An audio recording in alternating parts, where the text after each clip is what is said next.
Ced Hawkins here. Welcome to the CedTalks Podcast. My guest today is an old friend of mine from school. She's an entrepreneur who has her own skin company called Elouise Esthetics. She's someone with a bright future who I see doing very big things, and I cannot wait to catch up with her and showcase her talents on the show today. Without further ado, here is Cam Whittington. Cam, welcome to the show. Hi, thank you for having me. Absolutely. You were my math partner here at Huntingtown. I wasn't a very good one. Yes, you were. Yes, you were. I think I was asking you what you got for all the answers. No, it was fun, though. It was always a fun time. Yeah. In Ms. Blacker's class, sitting by you. Yeah, I loved her, too. Yeah. Math was not my strong suit. It's not my strong suit either, but I think we meshed well with each other. Yeah, you were always great. So yeah. Nice. Oh, thank you. Definitely, like, the highlight of senior year math class. Oh, absolutely.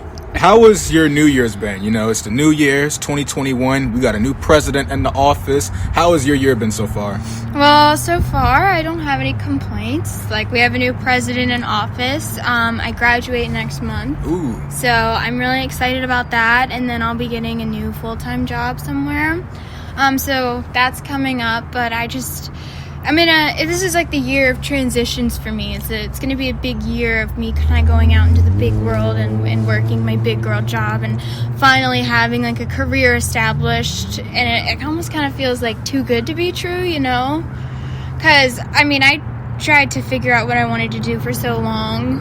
And I thought I knew a couple times, and it turns out it wasn't. But, like, this is it. And this is definitely the most confident and the happiest I've been in what I do. That's incredible. Like, I love that. Someone who's getting ready to go out in the world and just chase her dreams and chase her goals. I'm not in that transition period yet. I feel like right now I'm in a season of rest because I've been on the go for so long that now I'm kind of just stagnant and sitting. But I think once the new semester hits for me, next week I'll be back, off to the races with college and everything again. But those periods of resting are important. It is. And I know a lot of people think it's like, oh, you're stuck. Oh, you're not really doing anything right now, but it's definitely like something I think people take for granted. I took a year off of school when I was trying to figure out what I did, and just having that time of rest, like not transitioning to anything, like it was a lot more helpful than I thought, like mentally, emotionally, and physically. And I don't think that I would have been able to be doing as good as I am now if I didn't have that point of rest, Right, I feel you. That's how I felt in December. Like, I was in another period of rest, and in the past few years, it always seems to hit me in December or January where I'm just kind of not doing anything, and it's like, oh my goodness, I feel like I should be doing something. Yeah. Like, I'm just sitting here. But now I'm really prioritizing it, and I'm realizing just how important the topic of mental health and what self-care and resting is all about, because it's like you never know when you're gonna get it again, so it's like you have to take care of yourself no matter what season you're in, especially when you're in the season of rest, because you have to rest the body, and the mind just needs to rest, unless you just kind of go overboard and you kind of lose yourself in the process. And that's kind of part of, it's funny you actually say that, because that's part of why I picked going into the field that I'm going in, is because a lot of it is like about rejuvenation. It's about that self-care. It's about taking care of yourself, making yourself feel good. And especially after the year we've had, like with the pandemic and this election, I know everybody's had a rough time, and I am excited to give people that self-care and give them that relaxation and just to feel good, even if it's just for a little bit. Like, giving that feeling to somebody is what's important to me. Yeah, absolutely. How did the pandemic first affect you when it hit everybody back in March? Because a lot of people have different experiences with how it hit them. So how did it affect you? So I was nannying part-time when it hit, and I actually became a full-time nanny afterwards. It kind of went from 0 to 100 really fast. I nannied 2 boys, and they were both taken out of school because it closed, and we thought it was only going to be 2 weeks, but then it became the rest of the year. So I went from, part-time, just like taking them to karate practice, making dinner, to coming up with a homeschooling plan, lesson plans. And I had 2 kids that were in different age groups. One was 7 and one was 3. So trying to teach 2 boys at different age groups, like, it was hard, but they were good kids, and the family that I had was incredibly understanding. It did put off school for a while. I was supposed to start that April, but I didn't start until September because of everything. So I kind of ended up just having like a gap year almost, and I nannied full time. 2 of my sisters got married. They had to cancel their weddings, so they were like backyard weddings and stuff. But I mean, I think it's safe to say that I got pretty lucky. I've been able to stay healthy, stay safe, and so has my family. So I know that when I say 2020 was pretty decent to me, it's not the case for everybody. So I feel really lucky that everything happened the way it did. Yeah, absolutely. Yeah. It hit me in a different way, in the sense that in the beginning I was happy because I was like, okay, this is my time to rest. 2 weeks off, another week off for spring break, I'll be good to go. And then, the shutdown was, continuing to go on, and it just became a case of like, when is this gonna end? I didn't get my chance to graduate like I wanted to. And that's another thing is like I watched so many of my friends, not get their college graduations, not get their weddings, their baby showers, everything like that's worth celebrating. People didn't get to celebrate, but you should have a big graduation party when this is over to celebrate yourself. Yeah, absolutely. I think when I graduate university, I get my bachelor's 2023, I'm gonna have the big party. Hopefully COVID will have died down by then. Oh yeah, but we can only hope. Oh, absolutely. But what were some of the things that really kept your mind grounded during that time period? Some of the hobbies or activities that you took part in to kind of keep your mind from going astray, thinking about all the bad things, the negative things? Well, I bought a Switch. Ooh. Yeah, I bought a Switch right when it hit, and then I got Animal Crossing. Animal Crossing, yeah. I jumped on the Animal Crossing train. But honestly, it was mostly like my family.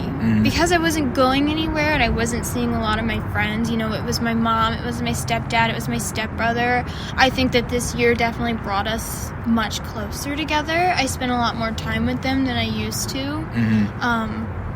And I mean, they were also just very understanding of like, being distraught about what's happening. It's because we all are. None of us knew what was going on or what was going to happen, but before COVID, actually, my mom, she had a job where she worked in Richmond Monday through Friday, and she had that job since I was a senior. So basically Monday through Friday, like, she wasn't here, so I only saw her like on weekends. So like, we weren't spending a lot of time together.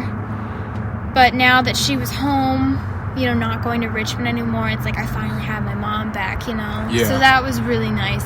Yeah, family's a really beautiful thing. I think one thing that I'm grateful for the pandemic is that it did bring me closer with my family. I got to spend more time with my grandfather because he chose to get off work early. And so that allowed me to go over there and spend time with him at 3 o'clock instead of 6:30 or 7 o'clock when he's just very beat and tired. So I think it really forced everybody to just slow down and spend time with each other. Yeah, definitely. I think this year has made us all realize what we've taken for granted in the past.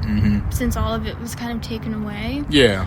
So that was a big thing too. Yeah, and not only that, but I think it really woke people up to some of the issues that was going on with our country, given the Black Lives Matter movement, the issues with the Capitol riots earlier in the month and stuff. People are sitting, they're not really doing nothing. So now they have to really sit down and look at what's happening. They have no choice but to look at what's happening. Exactly. And it's up to them if they would like to, create change and make change happen or just let it happen. And I think we're heading in the right direction of having change being made. I do too. Yep. What kind of advice would you have for someone who's kind of going through it right now with this pandemic? Because, even though we're very blessed and we're able to kind of do things, keep ourselves busy, a lot of people are still struggling with it. What kind of advice would you have for somebody? I definitely think you have to take it one day at a time. I'm somebody that it's very easy for me to think about the future, to be anxious about the future, and even in the past, but you just have to take it one day at a time and kind of just take it as it comes, hour by hour, because you don't know what's going to happen. Right. And, one thing that I realized over, the last year is, you have control over how your day goes. Like, if you don't have a good morning, are you going to have a bad day or a bad morning? You just kind of have to just take it as it comes and just be patient with yourself. We're in the middle of a pandemic. Everybody's trying. Everybody's struggling. You don't have to be so hard on yourself. Yeah. I definitely had to learn how to be nicer to myself during this time. So I think that that's definitely crucial to kind of getting through all this. Oh, yeah, for sure. I was the same way myself. Like, I've been more patient, more loving to myself. And it's funny you said that, how I could have a bad morning, but I have the control to dictate how the rest of my day goes. Because even though I can't really control my emotions and how I'm feeling, because anything can happen at the drop of a hat, it's all a matter of how can I shift these emotions and change my behavior so that way I'm not, angry and taking it out on my loved ones, or I'm not going through the motions throughout the day. But I also think it's important to acknowledge your feelings and know that they're valid.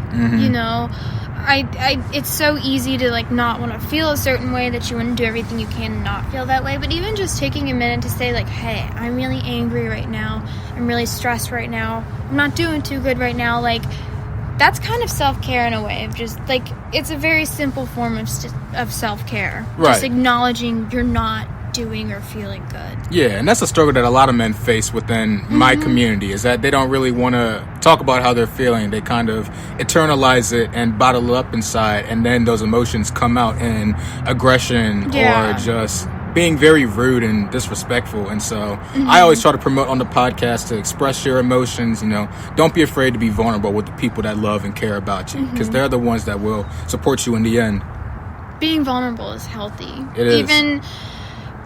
Even if you're afraid of what somebody might say or what might be the consequences of you being vulnerable, it is healthy. And I think it is a necessity to human survival. Yeah, absolutely. Talk to me about your childhood growing up here in Maryland. How was that like for you?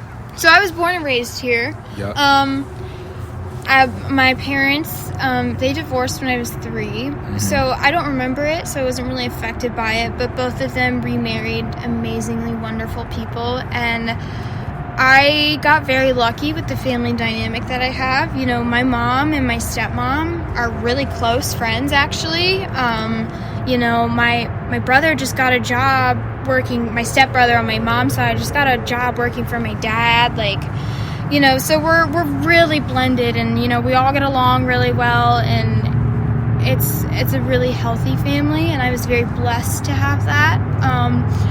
Most of my family is here. I have some brothers and sisters in Kentucky and Indiana and stuff, but when we all come together, it's like a big happy family, and everybody is able to kind of put their differences aside.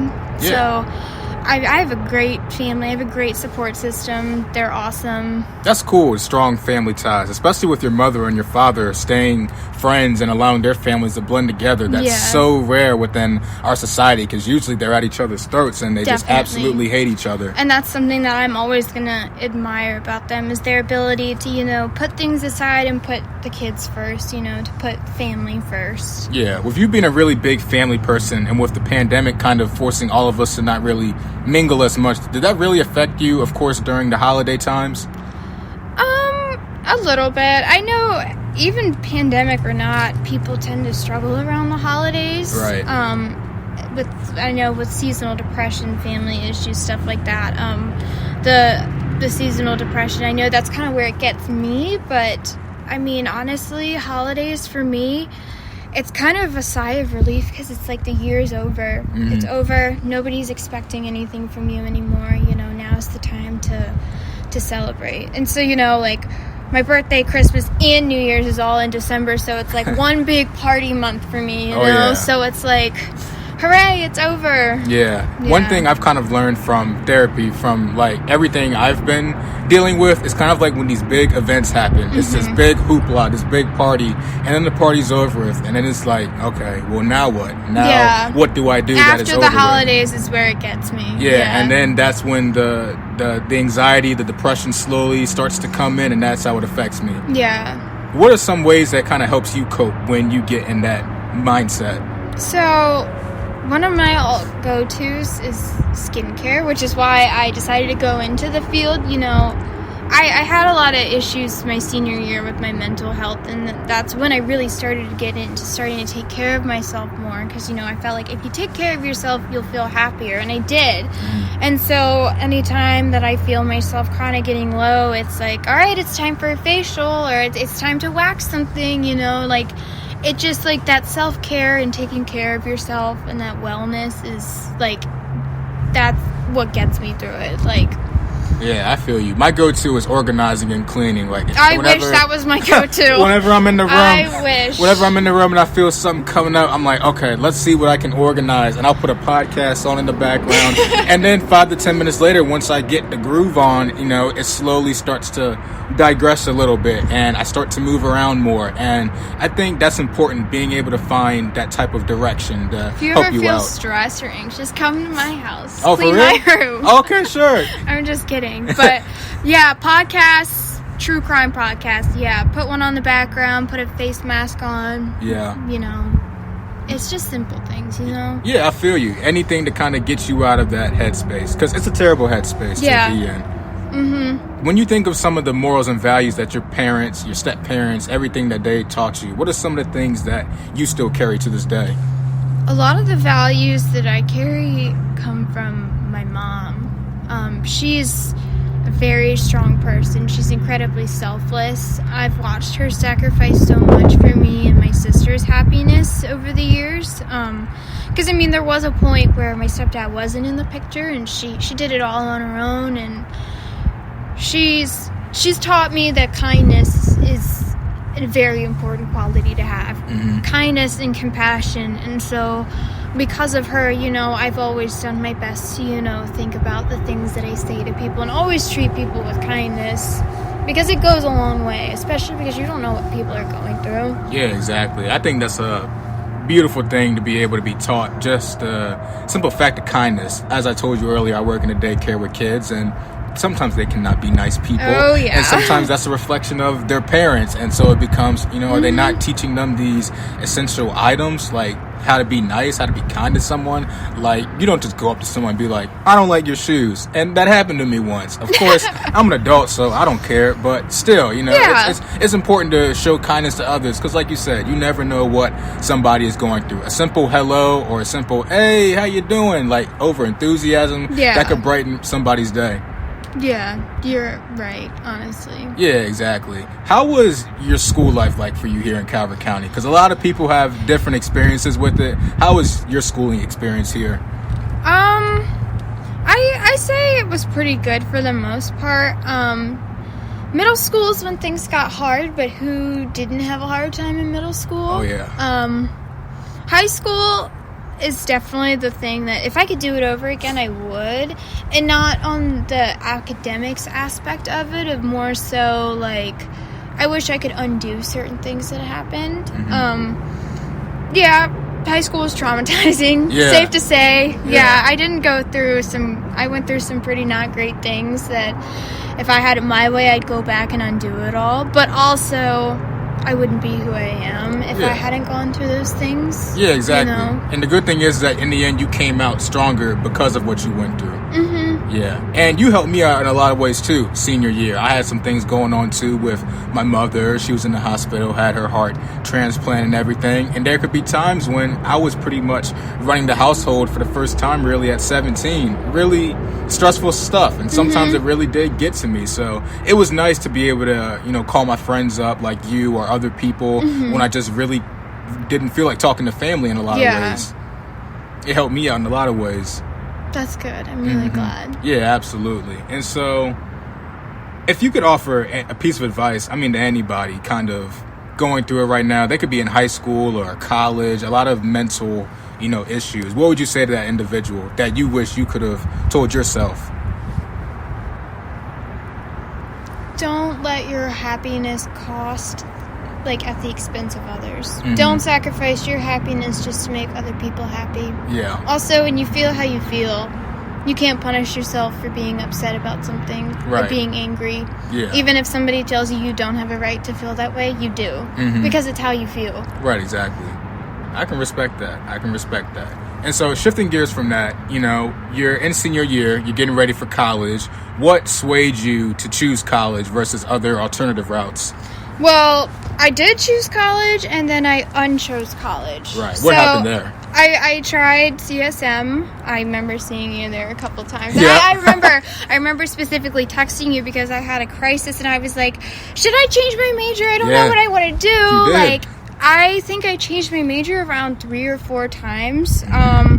It just didn't stick. Like, I felt myself not wanting to be there. I found my self-esteem incredibly low.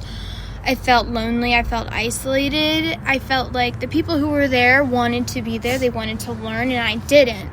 And so I transferred to Anne Arundel hoping a new environment would give me that motivation. It did for a while, but, you know, your mental health catches up to you really fast. Oh, yeah. So you kind of tend to crash and burn, and it got to a point where I was like, I'm miserable. I don't see why this 20-page research paper on William Faulkner is going to help me in my future. I don't know why I'm doing this. So I dropped out, and I was planning on going back, but then I was like, I need to find something that I like to do, that I want to do, that is not going to make me miserable. And that's kind of when I started looking at esthetology school and getting my esthetician license, and I was like, skincare is something that saved you at one point. Like, that got you through a really hard time, and you like making people feel good. So why not go into it? And I did, and it's the best thing that I ever did, because for once I was passionate about what I was learning. I was actually good at something too.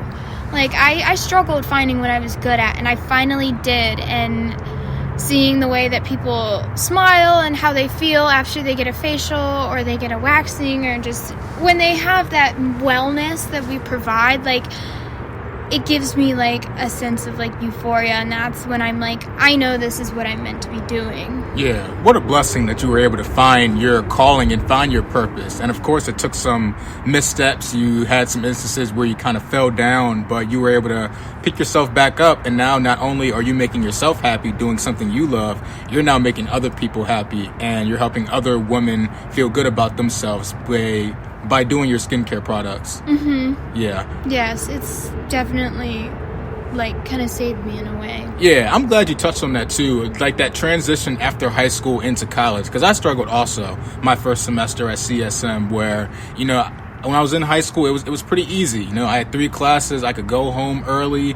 The assignments were easy just like that. If I ever messed up, you know, my teachers would make the corrections for me. Then it's like when you're in college, you have to do everything on your own. It's almost like a wake-up call in a sense. I think what saved me was, I think, just my desire to learn and my desire to, you know, be there, and, you know, accepting that it's okay to figure stuff out as you go along. I changed my major like 2-3 times also, but working at the daycare helped me find my purpose with education and everything. So I'm just glad that you're in a great mental headspace now doing something that you love. Yes, definitely. I'm definitely the most happiest and most confident that I think I've ever been. Yeah. And I'm glad that you found your path too. Because you definitely seem like you want to advocate for children, and I think that is something that's so important, especially in this county. I feel like kids don't always have their voices heard.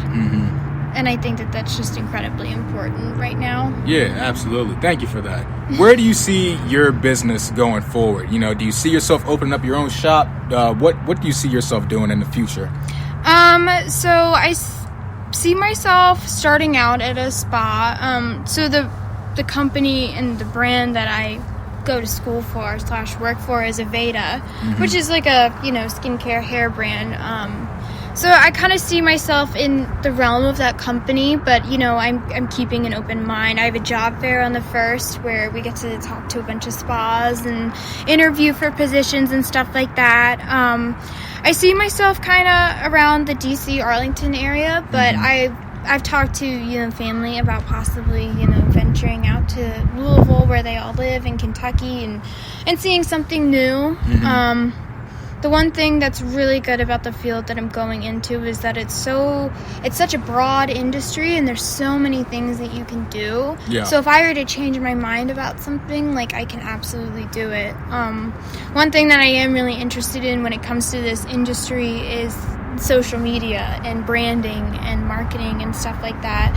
So I've toyed with the idea of getting my marketing degree or my business degree to work in social media and stuff like that. But to be quite honest, like, I'm kind of just keeping an open mind and letting the opportunities come first before I get anxious over them, you know? Yeah, absolutely. I think that's kind of like genetic, or like that's how we are biologically as humans. We are always antsy and worrying about like what's next. Yeah. I feel like if I can get that mindset to where I don't really worry about what's next and I'm more, present and taking advantage of what's in front of me now, I think those opportunities that I'm searching for will come in the future. And I know it's going to come for you because you seem very driven and passionate with what you're doing. And I just love that, just hearing how passionate people are about that. And I can see how when you talk about it, you really light up about it. So it's something I can really appreciate, someone who knows what they're doing, they have their purpose. Yeah. No, and I feel like it all comes back to, worrying about the future. I'm somebody who's always done that, and so like I said earlier about taking it one day at a time, that's kind of my plan. Is I'm just gonna take it, as each day comes. Yeah, absolutely. Where do you see yourself in the next few years? Do you see yourself still here in Maryland, or do you want to? There's my answer right there. Yeah. No. This is a good place to grow up. It obviously has its issues, with some of the racism and things that happen in this county, but I feel like I grew up in a very privileged area, but this place isn't for me. I feel like there's other things out there for me, and if I don't give myself that opportunity or chance to try, then I'll end up regretting it later. Right. I don't know where I'd see myself, I've thought about different cities. I'm a city person. I love cities. And it's funny because my dad's a farmer. So I grew up on a farm. So they're kind of like the complete opposite. But, no, probably the only answer I can really give is a city. I don't know what city. I'll let you know if I can afford it. Yeah. I'm more of a country guy, Yeah. So obviously I do want to get that experience of living in the city, but I could totally see myself coming back here and settling down. This will always be here, yeah. Yeah, it's always Calvert County's not going anywhere. And that's what I've always told myself, is even if it doesn't work out, Calvert County's not going anywhere, Yeah, absolutely. If you could offer, a piece of advice to your former self, the old Cam, what would you say to that girl? Forgive yourself. Mm-hmm. Forgive yourself, because a lot of the things that I was so hard on myself over and that I was so hurt over were things that were one, the actions of other people, 2, out of my control, and 3, nothing to do about it. Mm-hmm. And I guess all of that made me want to blame myself over things, and I put myself through a lot of things that I shouldn't have because of it, so I would just forgive myself. Yeah, and I think that's key with everybody when we make mistakes in life, and the mind takes us back to those mistakes, and it's easy to really beat yourself up. Like, we make mistakes every single day. I make mistakes every day. Nobody's perfect. Nobody's perfect. There are times when I get on myself at the end of the day for doing this or doing that, but, it's all about forgiveness. And accountability is important. It is. It only goes so far, Yeah, absolutely. I think accountability is great because not a lot of people in our society will do that. Yeah. They'll always blame others, but I think with us, we're very intuitive with ourselves. I think it's important for us to really, like you said, forgive ourselves. Mm-hmm. Well, Cam, thank you so much for this conversation. Thank you for having me. I love talking with you and catching too. up with you, and I wish you nothing but the best in your future. Thank you so much. Yep. This wraps up this edition of the CedTalks Podcast. Stay blessed and stay encouraged.